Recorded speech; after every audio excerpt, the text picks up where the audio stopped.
Hello everyone, welcome to back. तो दोस्तों, आपको पता होगा कि हमीरपुर बोर्ड के द्वारा जो अकाउंट्स की पोस्टें निकाली गई हैं, पोस्ट कोड 932 हो गया, कुछ और भी पोस्टें निकाली गई हैं जैसे post code 949, 951।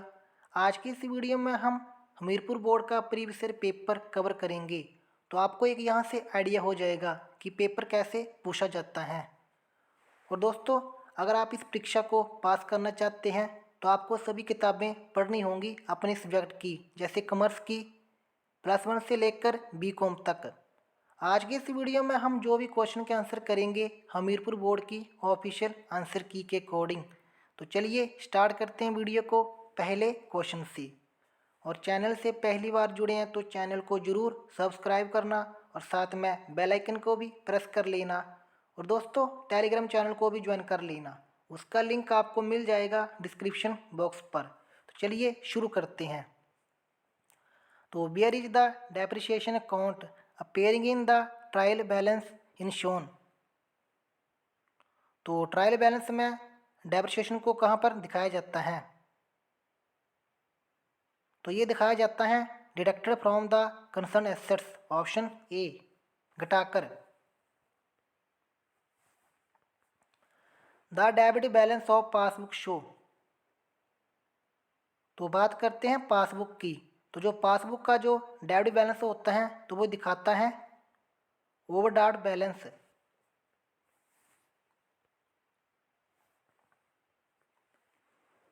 If accounting information is based on facts and it is variable by documents, it has the quality of। तो लेखिए सूचना तथ्यों पर आधारित होती हैं और ये दस्तावेजों द्वारा सत्यापित की जा सकती हैं। तो इसमें जो कौन से गुण होते हैं? राइट आंसर होगा यहाँ पर ऑप्शन ए, विश्वसनीयता। तो चलिए क्वेश्चन नंबर 4 पर। इसमें यह पूछा गया कि assets which have a fix content and the value of assets goes down as the content are taken out or cold. तो उन संपत्तियों में जिनमें स्थिर मूल्य अंतर्निहित होता है, संपत्तियों का मूल्य जैसे जैसे उसकी वस्तुएं बाहर कर दी जाती हैं तो उनका मूल्य कम होने लगता है। तो वह संपत्तियां कौन सी होती हैं? Wasting assets. बात करते हैं इंटेंजिबल एसेट्स की। तो ये संपत्तियां वो होती हैं जिनको यानी देखना व छूना असंभव होता है, जैसे गुडविल हो गया, पेटेंट हो गया।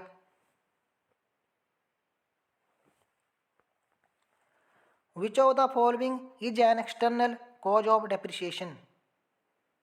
तो यानी डेप्रिसिएशन का बाहरी कारण है। तो यहाँ पर इसका जो राइट आंसर होगा ऑप्शन सी।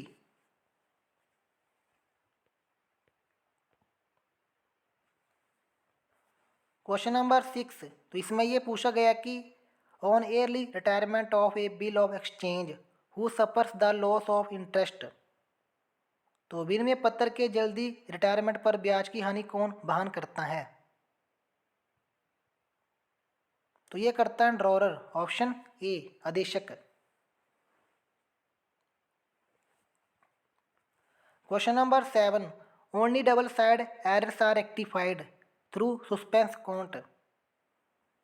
तो सस्पेंस काउंट के माध्यम से दोनों साइड की गलतियों को सुधारा जा सकता है।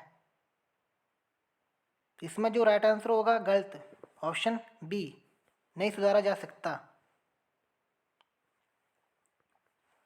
How many accounting standards have been issued by ICA। इसकी फुल फॉर्म होती हैं institute of charters accountant of India. तो राइट आंसर होगा यहाँ पर 32।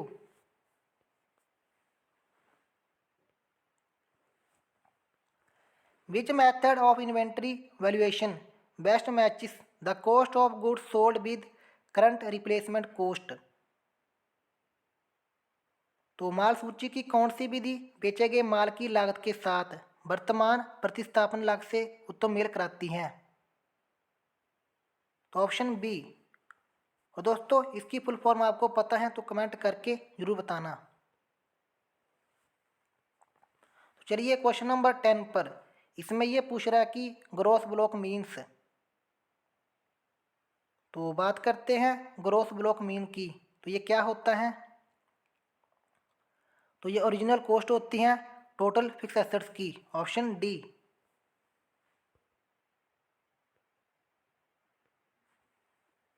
क्वेश्चन नंबर 11, अनिश्चित राशि की वर्तमान देयता जिसका विश्वसनीय मापन आकलन की ठोस कोटि के द्वारा की जा सकता है, तो वो कहलाती है। तो राइट आंसर होगा provision, option C. In case of discounting the bill, discount is calculated for period between the dates of. तो बट्टाकृत बिल के संबंध में बट्टे की गणना की जाती है। तो discounting and due date.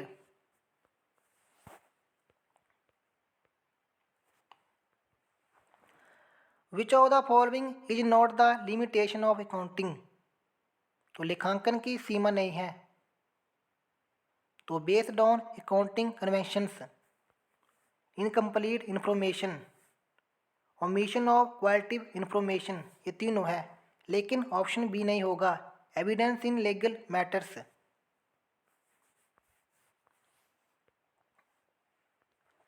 Question number 14, at the time of death of a partner firm gets. तो जब किसी पार्टनर की मृत्यु हो जाती है तो फर्म को क्या प्राप्त होता है? Policy amount.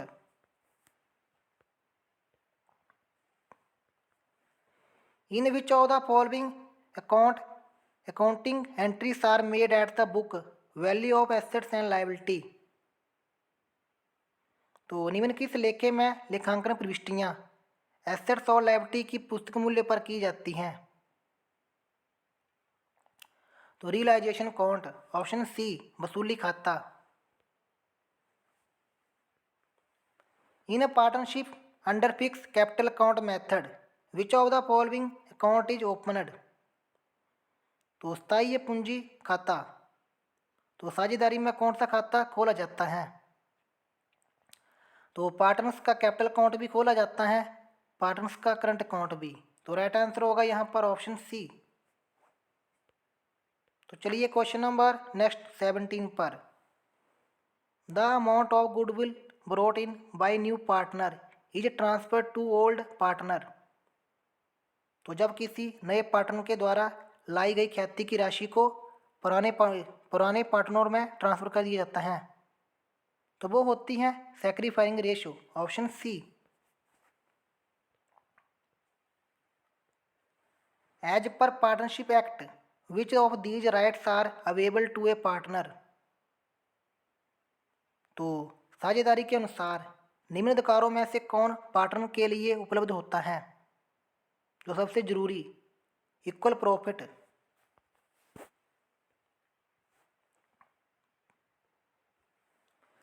Eight the time of retirement of a partner the existing profit and loss balance is transfer to which account. तो जब किसी पार्टनर के रिटायरमेंट के समय जो शेष अमाउंट होता है वो किस खाते में जो ट्रांसफ़र की जाता है? Existing partner capital account, option D. Question number 20, which of the following should be deducted from the share capital to find out paid up capital.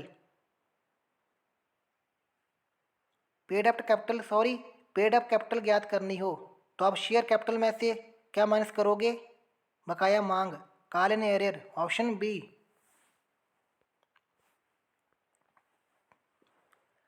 Which of the following item can not be show a reserve. तो कौन सी जो item है जो कि reserve के तौर पर नहीं दिखाई जाती? तो यहाँ पर इसका जो राइट आंसर होगा option D, none of these, इनमें से कोई नहीं।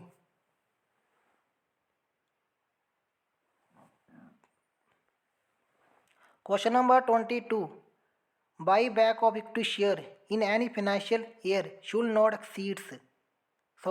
Not exceeds. तो किसी वित्तीय वर्ष में जो इक्विटी शेयर की बाई बैक निम्न से अधिक नहीं होनी चाहिए। तो 25% of fully paid equity share capital, option सी।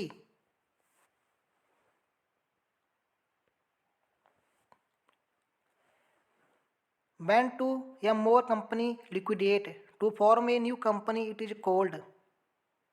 तो जब दो या दो से अधिक कंपनियों का विसर्जन होकर एक नई कंपनी बनाता है तो वो क्या होती हैं? अमलगामेशन। ऑप्शन बी समामेलन। क्वेश्चन नंबर 24, तो इसमें यह पूछा गया कि capital redemption reserve is created. तो कैपिटल रिडम्पशन रिजर्व तो ये उत्पन्न करता है लीगल रिक्वायरमेंट्स को। Option B.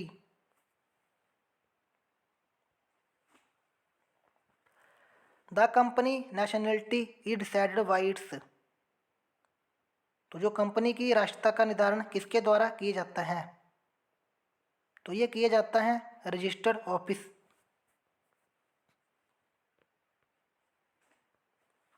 Which of the following is not example of contingent liability.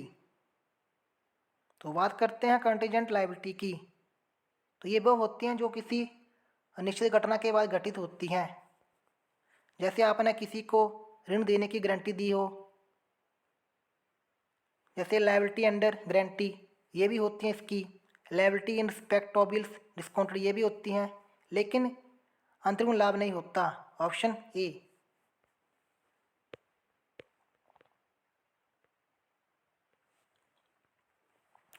Profit on sale of sinking fund investment will be debit. तो जो लाभ होता है सिंकिंग फंड इन्वेस्टमेंट का, तो उसको कहाँ पर डेबिट किया जाता है?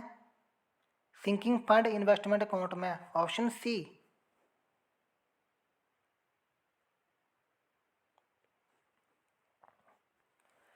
On issue of shares the application money should not be less than.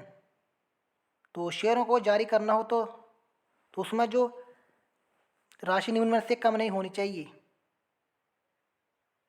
तो 5% of the nominal value of shares. Option सी।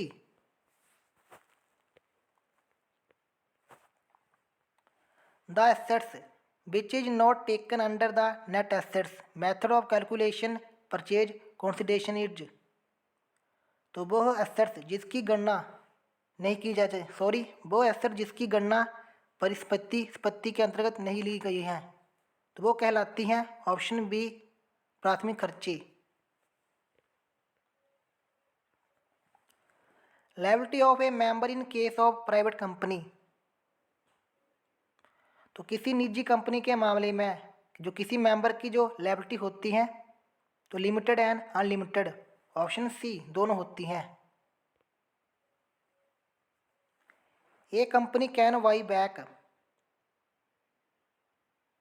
तो ये कंपनी यानी क्या खरीद सकती है? पुनः equity share and preference share दोनों को। Option C.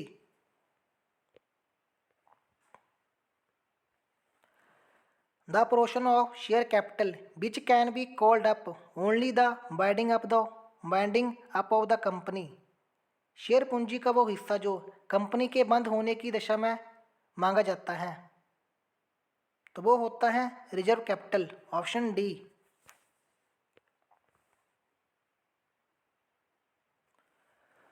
To which amount profit and sale of investment should be debit to. तो जो प्रॉफिट होता है सेल ऑफ इन्वेस्टमेंट का, तो उसको कहाँ पर डेबिट किया जाता है? इन्वेस्टमेंट अकाउंट में।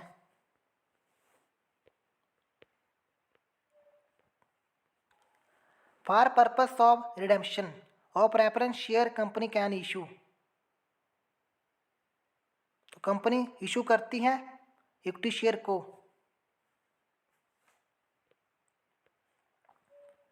डिवेंचर में भी issued by A company.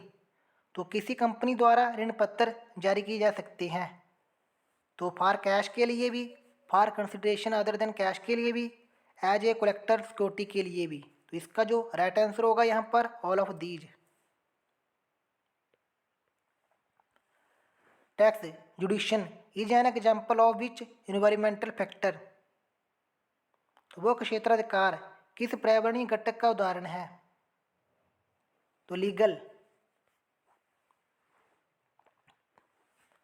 Question number 37, मुक्त व्यापार की नीति अंगीकृत की गई है।